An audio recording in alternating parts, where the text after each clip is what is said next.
Andrew Dion, Dustin Goodale, Evan Ringo, who was the United States longsword champion in the tournament earlier today, Dave the Mangler Olson, and Jeffrey Allen.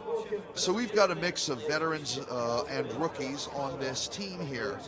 Each side is led by veterans, backed up by rookies, by veterans and rookies, and we're going to see how this goes.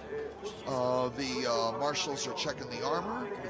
Referees, I should say, are checking the armor, making sure everything's safe. Everybody's got all the armor they need on. There's, last-minute questions about rules. The teams are in their huddles. They're doing the little warm-ups. Note the American jumping up and down like a Mexican jumping bean. Really, that's what they're called, Mexican jumping beans. Which are not really beans. They jump because they have insects inside them. I hope that's not because he's not jumping because he has ants in his pants.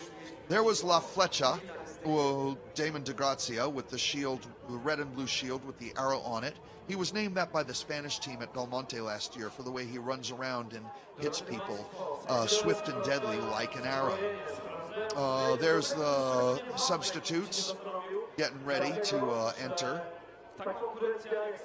That there looks like the black and white mantle that he's wearing is the uniform of the Northeast Executioners, one of the teams in the Armored Combat League. He's got his axe there. And the teams that are going to be in this group are Denmark, Poland, and the USA. So we're going to have a little round robin between these three teams. There's Bill Bam Bam Woodbury with the stars on his mantle. That was the uniform of the USA blue team back when we were at tournaments that allowed each team to have 3 5-on-5 teams, and we labeled them red, white, and blue. And the blue was the all-star team with the best fighters, and they are nicknamed the Striking Eagles. There's Denmark, one of their units, jumping up and down, getting the blood pumping, getting the blood flowing. Oh yeah, a little left, right, little shadow boxing, move the hips, feel the rhythm, feel the glide. Let's get together, it's melee time. Sorry about that, Bull Runnings. Okay, a little salute to the crowd, salute to each other, honor and respect. Everybody's getting in their positions. The crowd is ready for some action. Are you ready at home? If you're ready at home, say yeah. I can't hear you. Say yeah louder. Okay, I still can't hear you because I'm in Poland and you're not. Anyway, there's Captain Andre Sinew with that beautiful stainless steel German Sallet. And here we go. The first match of the 16-16s. IMCF World Championships 2015 in Malbork, Poland. It looks like the left flank is advancing and Denmark is being cautious. The center is holding back, looking for an opportunity, trying to decide which flank to take. And the left flank engages, the southern side engages, and here comes the center. Boom, and down go a few Danes and a few Americans. And they have thrown their weight into the southern flank. The right flank has got single combats against the rail. Danes are going down left and right. Some Danes have broken free. There goes Jay Brooks in the black armor with the Axe of Doom, laying down the pain, but the Danes are standing up. The Danes are putting up a good fight. It's anybody's ball game here. There goes Andre Sinew running across the field looking for a target of opportunity. Let's see what's happening. Boom! Down goes someone, but someone was right behind. Dane was right behind him and starts grappling with him, and they both go down. There's still, let's see, who's still up? We got a 2-on-1 of Americans against a Dane, but the Dane's got Bobby D in a headlock, and all three go down. So who's left? We got a 3-on-1 of United States against a Dane in the corner here. That means there must be another Dane somewhere. The Dane goes down. Who's left?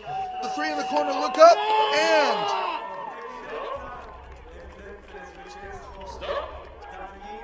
the battle has been stopped. The referees are telling the people who are down to stay down. They're clearing something up.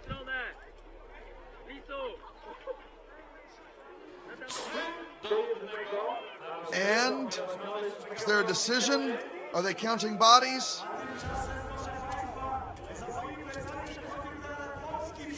It looks like the dead are getting up. And the United States wins the first round. That was good and hard and clean and fair.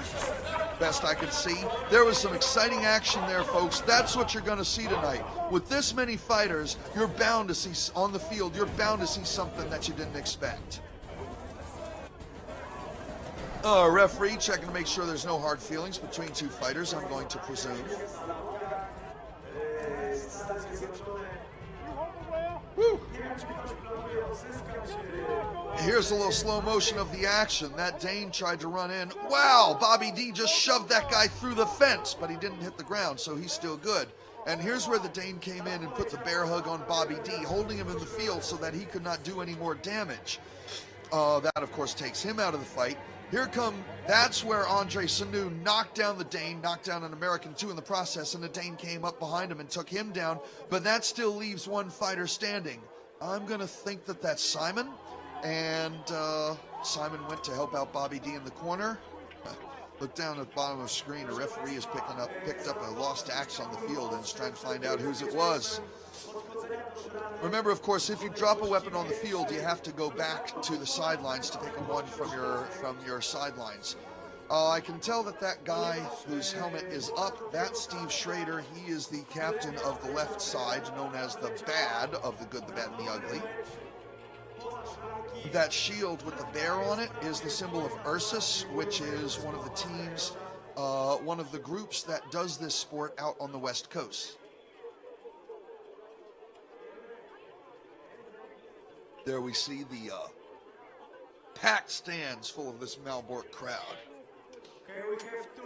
The sun's in their eyes, but as soon as the sun dips behind the fortress, they're going to turn the lights on, and it's going to look like Friday Night Lights here, let me tell you. Okay, here we go. There's the center and the left sides of the American line. That nifty ice cream cone helmet with the face on it, that's Paul Friedel. He's a first-year man who is really showed promise when he showed up at practice the other year, borrowed my armor. Captain said he'd never seen that armor fight so well, but seriously, folks.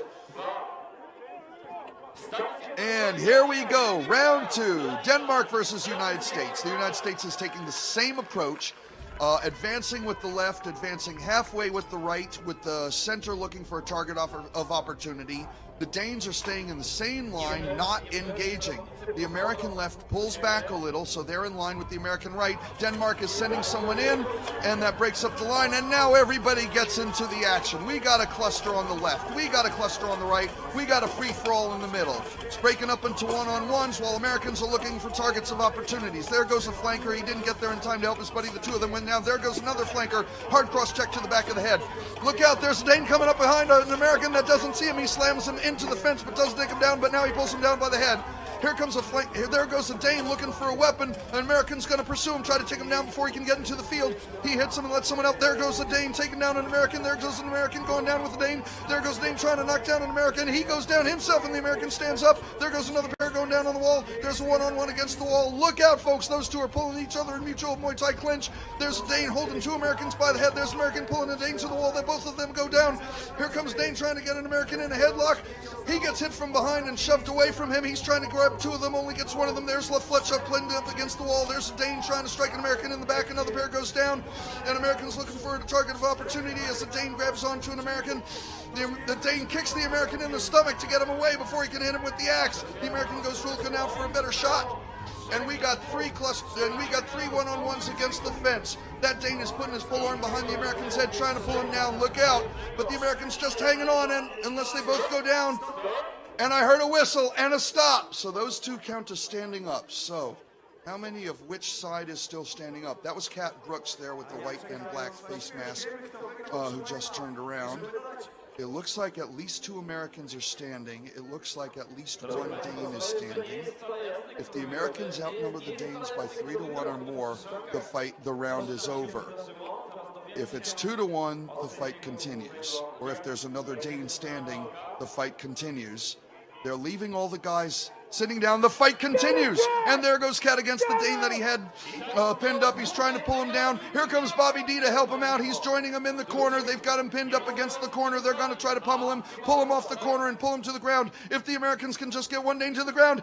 Cat pulls down the Dane. Bobby D is still standing. Let's see what else is happening on the field. It looks like the Americans win. 2-1 against Denmark. The 16-man team has avenged the 10-man team's loss last night.